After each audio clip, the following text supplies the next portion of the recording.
My name is Matt Rhodes. I'm the lead concept artist at BioWare. I've wanted to draw since I was a kid, but at the time video games weren't as sophisticated as they were, so I didn't even know to dream about getting into video games. They sort of found me. When designing your own science fiction IP, you're going to have the familiar, which is necessary because you need a place for the player to engage themselves, to sort of see themselves. But to create all the alien worlds, the alien life that surrounds you, you really, from a visual standpoint, you start playing with visual metaphors a lot. You know, hard materials like metal, there's pointiness. These little clues that you may not overtly say hard and warlike, but it just sort of tickles the back of your mind. Concept art, we found, has done sort of two jobs. One is to provide the blueprints for everything that gets made, the characters, environments, objects, everything from weapons to the magic effects, everything. But then there's also the inspiration side. So it's creating those images either early on or later in the process that get the team pumped up and that also sort of let everyone know in a very instantly recognizable way where we're going. This is the elusive man. When we were trying to figure him out, part of it was he had to remain somewhat neutral. So it was more about creating an interesting environment for him. Something intimidating and almost abstract.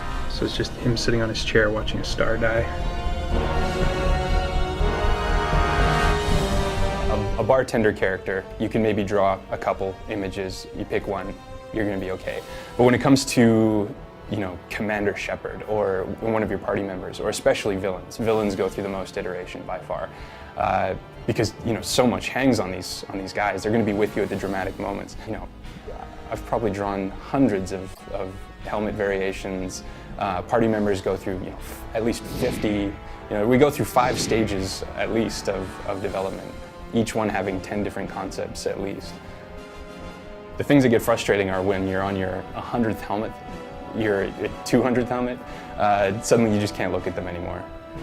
Lights, visor, okay, it just blurs together. I think it's pretty subtle, but I'm really happy with where we went, even with Shepard's armor, because it's the one thing that you're going to see the whole time, but I think it serves as a metaphor for where the whole game went, that it's more grounded, it's more solid, more believable, there's more detail in it if you're willing to look.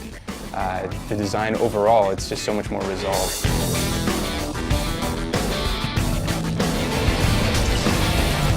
One of the characters that I'm most proud of is Subject Zero. That was one of those opportunities where telling the story just was so heavily dependent on the visuals. We designed all these tattoos, we designed medical scars, medical tattoos, all of these things that layer upon layer, if you really sat down and looked, tell a very complicated and very brutal history. And it's all there right on the skin. It's not something you have to go to the codex to read. Really, it's something that a lot of people will never tell, but every single tattoo has a meaning. Every single detail on that is a part of that character's history. With Mass Effect 1, it was just a matter of figuring out everything, making sure that, okay, we have enough as far as environments and characters, this really holds the universe together.